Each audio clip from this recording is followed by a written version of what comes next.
Selamat pagi Miss Mary dan teman-teman semua. Kami dari kelompok 2 akan mempresentasikan hasil kerja kelompok kami yang beranggotakan Rizka Pujananda 21612016 dan Elizabeth Asililiarti MPM 21612035. Lalu ada Wahyu Tegar Prahara MPM 21612011. Di sini kami akan membahas bagaimana pentingnya manajemen sumber daya manusia. Manajemen adalah ilmu dan seni mengatur proses pemanfaatan sumber daya manusia dan sumber-sumber daya lainnya secara efektif dan efisien untuk mencapai suatu tujuan tertentu. Nah, manajemen ini terdiri dari 6M, yaitu Man, Money, Method, Material, Machine, dan Market. Unsur Man ini berkembang menjadi suatu bidang ilmu manajemen yang disebut manajemen sumber daya manusia atau disingkat MSDM, yang merupakan terjemahan dari Manpower Management. Selanjutnya, MSDM dan personalia memiliki kesamaan, di mana keduanya merupakan ilmu yang mengatur unsur manusia dalam organisasi agar mendukung terwujudnya tujuan. Dan selain ada persamaan, manajemen sumber daya manusia dan manajemen personalia juga ada perbedaan. Yang pertama, manajemen sumber daya manusia dikaji secara makro, sedangkan manajemen personalia dikaji secara mikro. Yang artinya manajemen sumber daya manusia itu dikaji secara keseluruhan atau makro, dan manajemen personalia dikaji secara mikro, yang artinya itu lebih spesifik, lebih kecil. Lalu yang kedua, manajemen sumber daya manusia menganggap bahwa karyawan adalah kekayaan atau aset utama organisasi, jadi harus dipelihara dengan baik. Kalau manajemen personalia itu menganggap bahwa karyawan adalah faktor produksi, jadi harus dimanfaatkan secara produktif. Lalu manajemen sumber daya manusia pendekatannya itu secara modern, dia mengikuti zaman, sedangkan manajemen personalia dia pendekatannya secara klasik. Selanjutnya, definisi manajemen menurut para ahli. Yang pertama itu ada DRS Melayu SP Hasibuan. Menurutnya, manajemen sumber daya manusia adalah ilmu dan seni mengatur hubungan dan peran tenaga kerja agar kreatif dan efisien membantu terwujudnya tujuan perusahaan, karyawan, dan masyarakat. Selanjutnya ada definisi menurut Edwin B. Flippo. Ia mengatakan bahwa manajemen personalia adalah perencanaan, perorganisasian, pengarahan, dan pengendalian dari pengadaan, pengembangan, kompensasi, pengintegrasian, pemeliharaan, dan pemberhentian karyawan dengan maksud terwujudnya tujuan perusahaan, individu, karyawan, dan masyarakat. Selanjutnya, definisi manajemen sumber daya manusia menurut Taylor, yaitu manajemen personalia adalah penyediaan kepemimpinan dan pengarahan para karyawan dalam pekerjaan atau hubungan kerja mereka. Selanjutnya, manajemen menurut Andre F. Sukula. Menurutnya, manajemen adalah administrasi kepegawaian, adalah penempatan orang-orang ke dalam suatu perusahaan. Selanjutnya, definisi manajemen menurut John B. Miner dan Mary Green Miner adalah manajemen personalia didefinisikan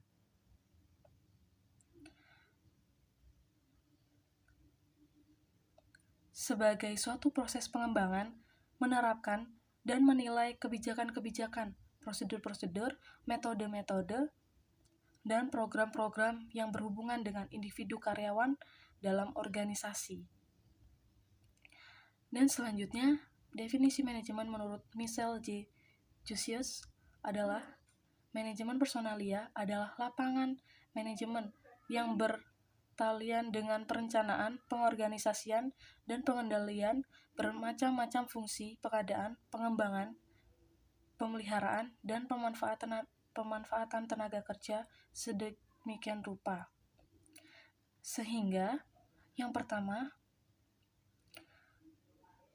tujuan untuk perkumpulan didirikan dan dicapai secara efisien dan efektif. Dan yang kedua, tujuannya itu semuanya pegawai dilayani sampai tingkat yang optimal. Dan yang ketiga, tujuan masyarakat diperhatikan dan dilayani dengan baik. Dan selanjutnya akan dilanjutkan oleh Rizka Puja Ananda.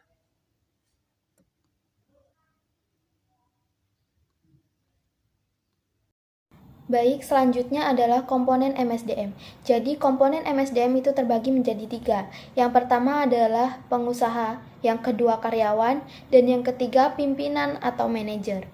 Nah, yang pertama adalah pengusaha. Pengusaha adalah setiap orang yang menginvestasikan modalnya untuk memperoleh pendapatan, dan besarnya pendapatan itu tidak menentu, tergantung pada laba yang dicapai perusahaan tersebut. Yang kedua ada karyawan. Karyawan adalah penjual jasa atau pikiran dan tenaganya, dan mendapat kompensasi yang besarnya telah ditetapkan terlebih dahulu. Mereka wajib terikat untuk mengerjakan pekerjaan yang diberikan dan berhak memperoleh kompensasi sesuai dengan perjanjian. Lalu di dalam karyawan itu terbagi menjadi 2, yaitu ada karyawan operasional dan karyawan manajerial. Karyawan operasional adalah karyawan yang setiap orang yang secara langsung harus mengerjakan sendiri pekerjaannya sesuai dengan perintah atasan. Nah, karyawan operasional itu pekerjaan kesehariannya mengelola dan mengurus atau kegiatan operasional berlangsung. Jadi karyawan operasional itu sifatnya umum, berbeda dengan staf accounting atau administrasi, karena biasanya mereka hanya mengerjakan satu job desk saja. Lalu contoh dari karyawan operasional itu meliputi yang pertama biasanya mengelola operasional kantor.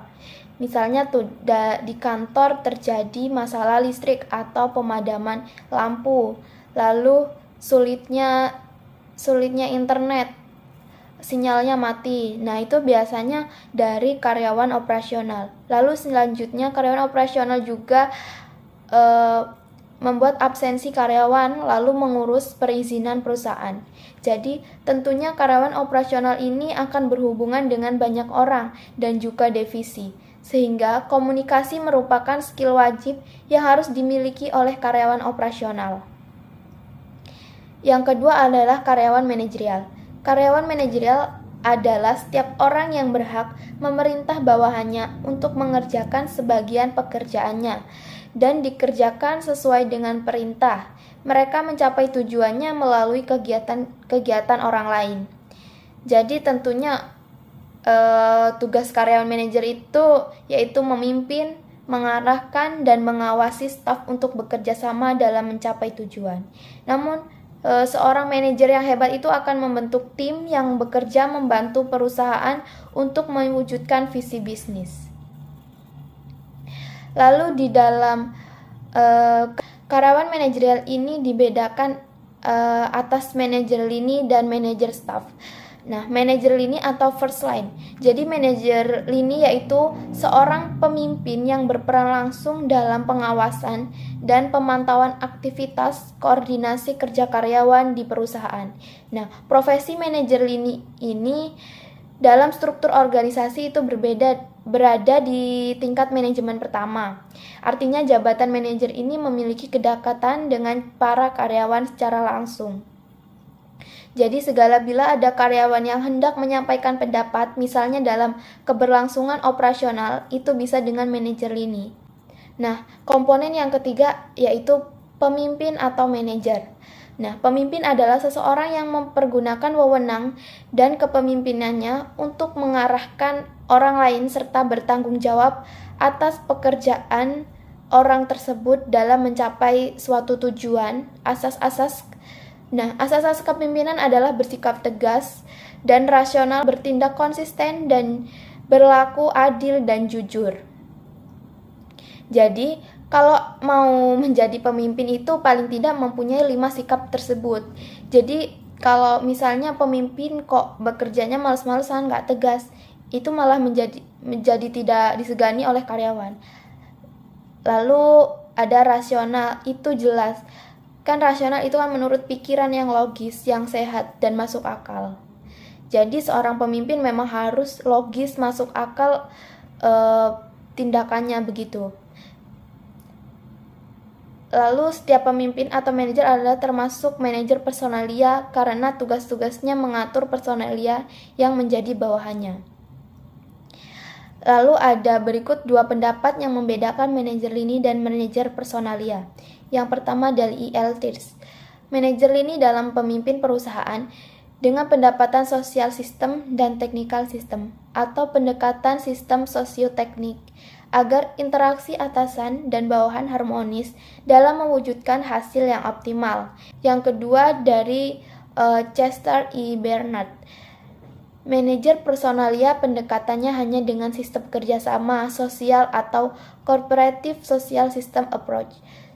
Sebab dalam pelaksanaan tugas-tugasnya tidak menyangkut metode-metode kerja, mesin-mesin, dan equipment karena dia tidak merealisasi tujuan perusahaan secara langsung. Nah, selanjutnya ada komponen MSDM.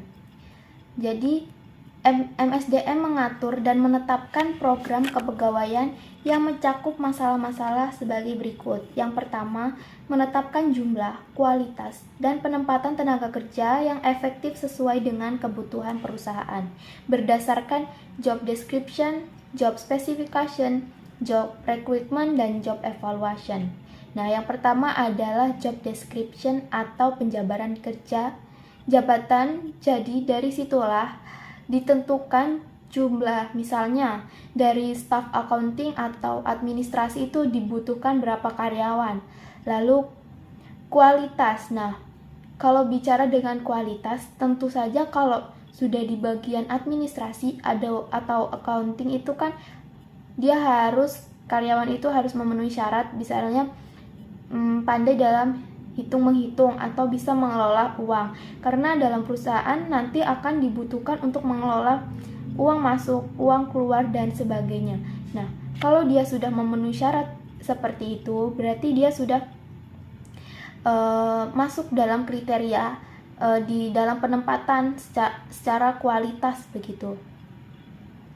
Lalu yang kedua adalah job specification. Itu tentang kualifikasi atau kualitas yang sesuai dengan yang diminta oleh pemimpin, dan itu bisa dari segi keterampilan, pengetahuan, dan kemampuan seseorang. Nah, lalu yang ketiga itu ada job recruitment.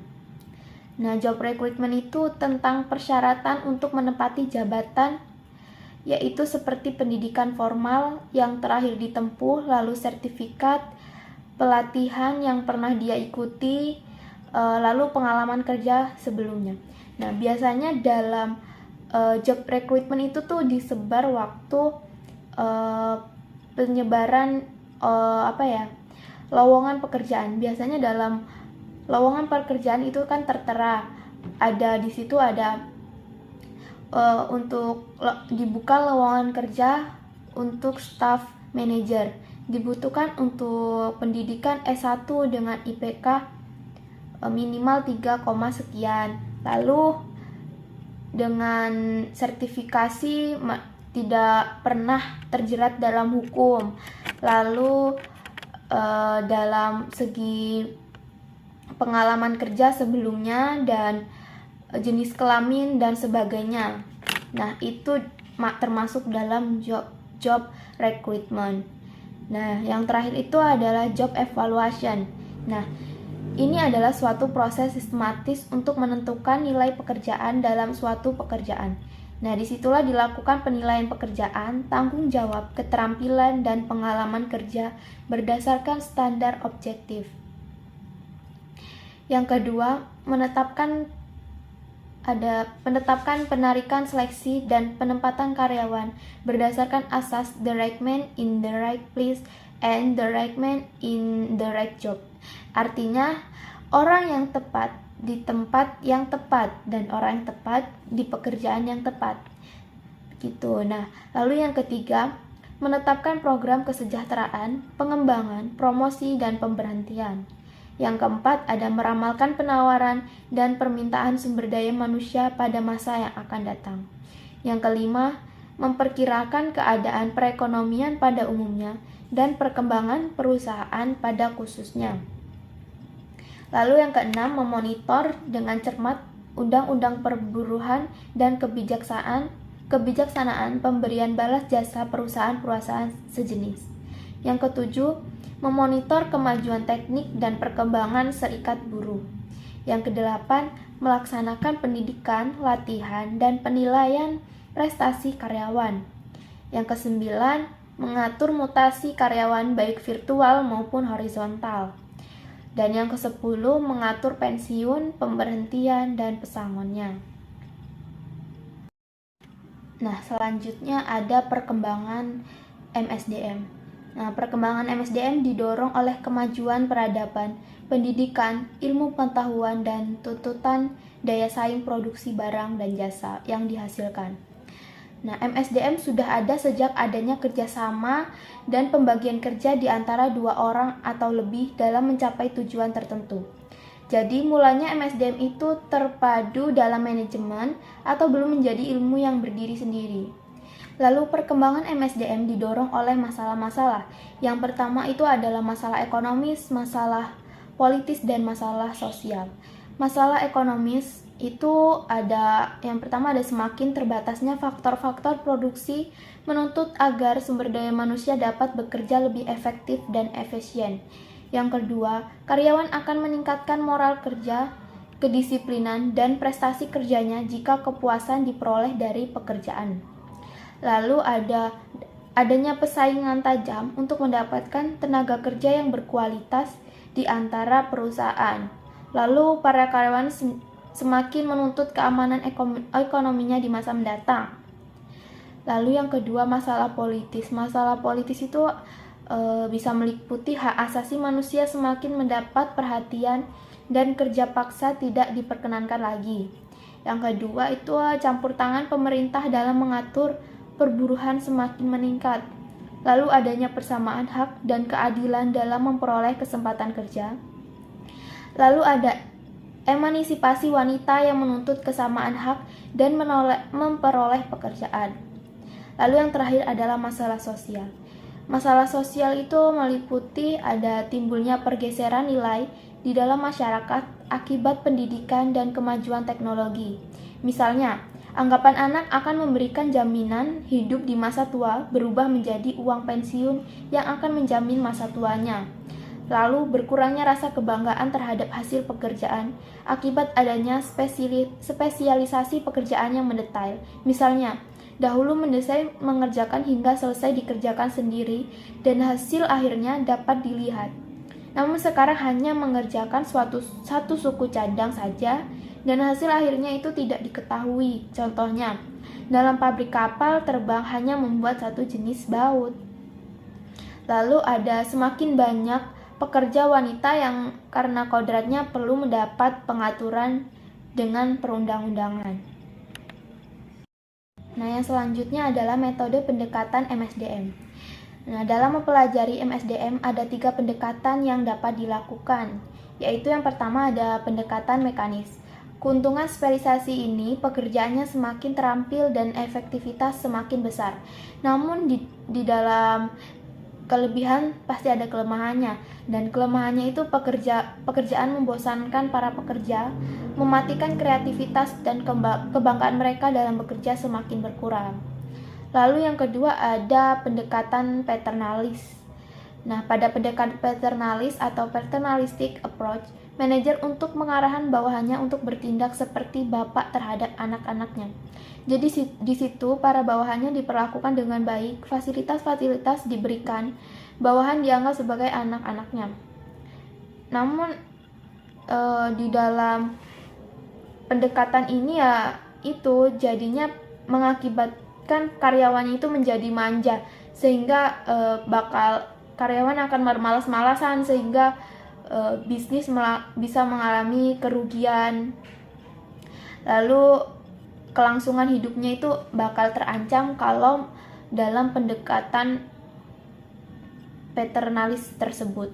Nah, setelah itu terjadilah pembentukan pendekatan sistem sosial. Nah, pendekatan sistem sosial ini memandang bahwa organisasi atau perusahaan adalah suatu sistem yang kompleks, yang beroperasi dalam lingkungan yang kompleks, yang bisa disebut sebagai sistem yang di luar sistem. Adalah suatu proses yang terdiri dari berbagai unsur atau komponen yang satu sama lain berkaitan secara struktural atau fungsional, saling menunjang dan mengisi sesuai dengan peran dan kedudukan masing-masing. Namun keseluruhannya secara mutlak didukung oleh setiap komponen, betapapun kecil nilainya. Fungsi MSDM 1. Perencanaan Human Resource Planning adalah melaksanakan tenaga kerja secara efektif serta efisien agar sesuai dengan kebutuhan perusahaan dalam membantu terwujudnya tujuan.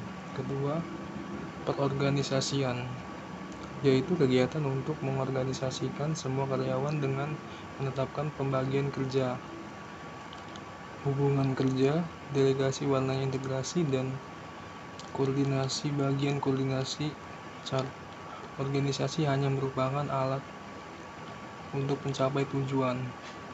Ketiga, pengarahan atau directing adalah kegiatan mengarahkan semua karyawan agar mau bekerja sama dan bekerja efektif serta efisien dalam membantu tercapainya tujuan perusahaan, karyawan, dan masyarakat. 3. Pengendalian controlling adalah kegiatan pengendalian semua karyawan agar mentaati peraturan perusahaan dan bekerja sesuai dengan rencana. Kemudian yang kelima, pengadaan merupakan proses penarikan, seleksi, penempatan, orientasi, dan induksi untuk mendapatkan karyawan yang sesuai dengan kebutuhan perusahaan. Pengadaan yang baik membantu terwujudnya tujuan. 6. Pengembangan atau proses peningkatan keterampilan teknis, teoritis, konseptual, dan moral karyawan melalui pendidikan dan pelatihan. 7. Kompensasi, pemberian batas jasa langsung atau direct dan tidak langsung indirect, uang atau barang kepada karyawan sebagai imbalan jasa dan diberikan kepada perusahaan. Prinsip kompensasi adalah adil dan layak. Kemudian 8. Pengintegrasian integrasi kegiatan untuk mempersatukan kepentingan perusahaan dan kebutuhan karyawan agar tercipta kerjasama yang selasa saling menguntungkan. 9. Pemeliharaan adalah kegiatan untuk memelihara atau meningkatkan kondisi fisik, mental, dan realitas karyawan agar mereka tetap mau bekerja sama sampai pensiun. 10. Kedisiplinan merupakan fungsi MSDM yang terpenting dan kunci terwujudnya tujuan, karena tanpa disiplin yang baik sulit terwujud tujuan yang maksimal. 11. Pemberhentian merupakan putusan hubungan kerja seseorang dari suatu perusahaan.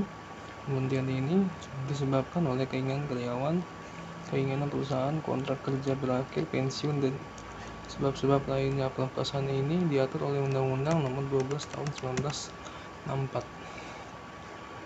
Berikut tabel 2.1 Fungsi sumber daya manusia. Menurut Edwin B. Filippo, terdapat 10, yaitu 1. Planning, 2. Organizing, 3. Directing, 4. Controlling, 5. Procurement, 6. Development, 7. Compensation, 8. Integration, 9. Maintenance, 10. Separation. Menurut Dale Yoder, 1 itu staffing, recruitment, selection, promotion, placement. Dan yang kedua pertama staffing, recruitment, selection, promotion, placement. Kemudian dari SMA Namun sebagai direktur, dari SMA Jipat dan sebelumnya dari S Malayu, SD Hasibuan. Seperti ini berikut modelnya. Seterusnya ini contoh fungsi-fungsi MSDM yang mencakup semuanya. Demikian presentasi dari kelompok kami. Terima kasih.